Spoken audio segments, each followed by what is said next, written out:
اللہ کیا فرما رہا ہے؟ ایک آیت بے شمار موضوعات، اللہ اکبر. یہ احسن الحدیث اللہ قرآن کریم کے تعلق سے فرماتا ہے. احسن الحدیث سے کیا مراد ہے؟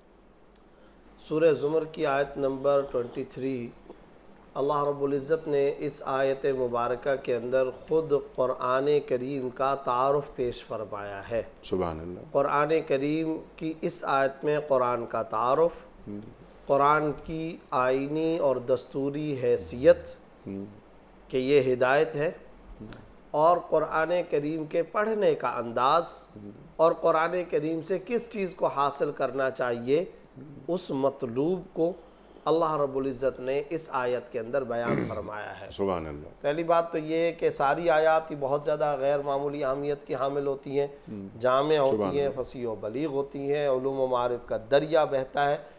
یہ آیت بھی یقیناً ایسی عجیب و غریب جامع ترین آیت ہے کہ اس پر کئی پروگرام ہونے چاہیے.